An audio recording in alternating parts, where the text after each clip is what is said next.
Hello everyone, Hawky here, back with another Sword of Convallaria video. So we've seen our updated schedule.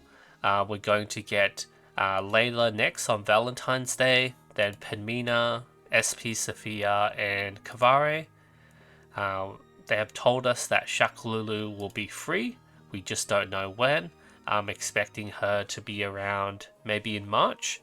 They're going to set up a new way for us to get her, because she was supposed to be released after Karis, and yeah, we skipped Shaklulu, went straight to Agatha, then we jumped to SP Rawia, and then we went back to Tate. So another interesting consideration is Kia, because Kia came before Kavare, and with the initial dev interview, they were saying they wanted to keep us around 6 months behind.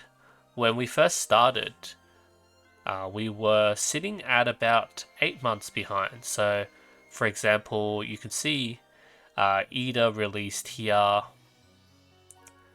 on the 16th of August, and then CN release was Ida on the 8th of December. So you could see that's essentially, what, 6 months and a week? So we're 8 months in a week, so we're sitting at 8 months behind roughly. We did have Momo, Alexi, and then Simona. Yeah, still around that 7-8 month mark, and yeah, we haven't really tried to keep up, try to catch up really. Like you could see, the most recent update we got was Tristan, which is here, but because we skipped a lot of units, the sort of schedule has been messed up a bit. The only time we sort of aligned was when Karis, so 26th of April, Karis, and then 6th of December, so you could see it was still like 7.5 months behind sort of thing, and that was because we already had Momo Alexi release as part of our standard banner, and we had Gloria on our release, and CN had Gloria on the standard banner as part of a dual banner between Gloria and Tiden there. And yeah, that's very interesting, because if they're going to skip Kia, and because they also had gaps between their releases, like between Tear and SP Rawia, you can see that they had a 3-week gap, 21 days between Tear and SP Rawia, and this was both on the Taiwan and Chinese version. And here as well, between Layla and SP Sophia, there was a 1-month gap there, and afterwards they had between Meteor Team and Luffy, there was also a 1-month gap. So by the time we get SP Inanna, so SP Inanna released on the 24th of January, so we might be getting SP Inanna for us on the 1st of August. And you can see, as per my table here, the 6-month gap between the 24th of January is around the 24th of July. So if they skip one more unit, like if they give Kia for us for free, this will push it up. SP Inanna will be the 18th of July, and that will be essentially a 6-month gap between our banners. So with that in mind, I just made an infographic for you guys, because everyone likes infographics rather than words on Excel. So I put this all together. I'll put a link for everyone to download, share it on Discord and everything. And I think it's we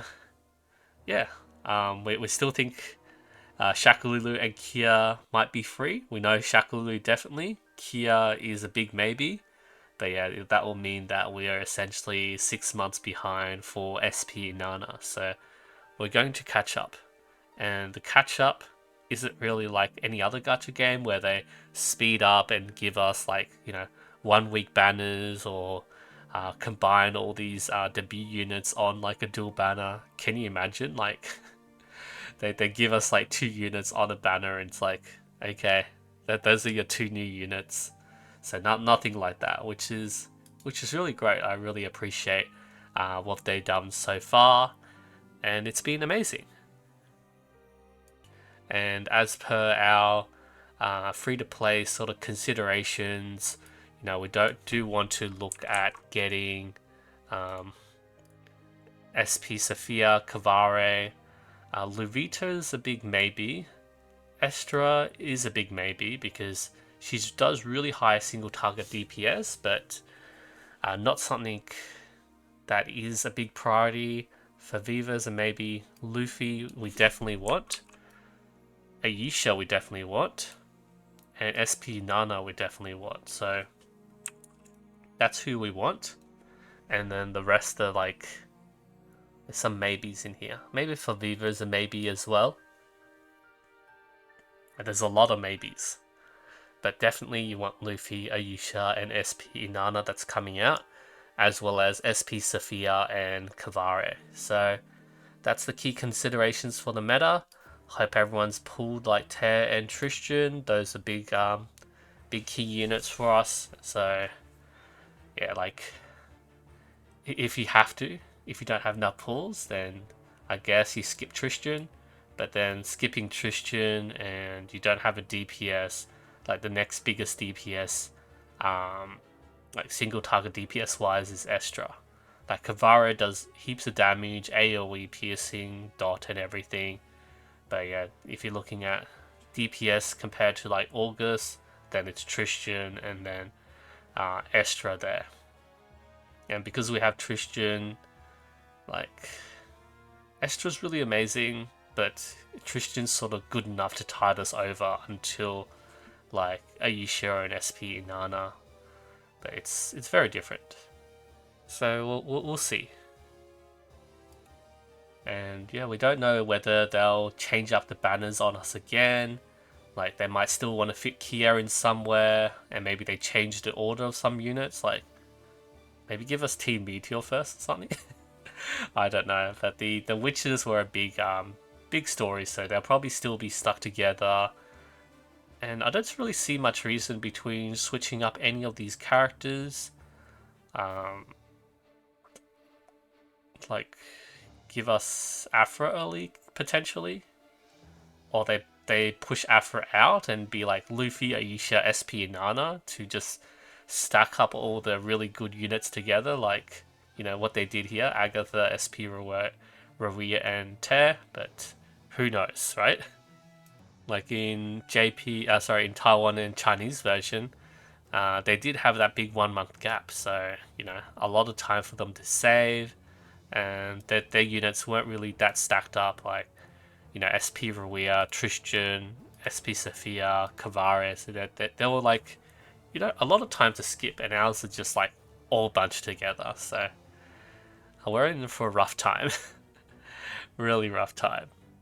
Alright, thank you everyone so much for watching, and I'll see you guys next time.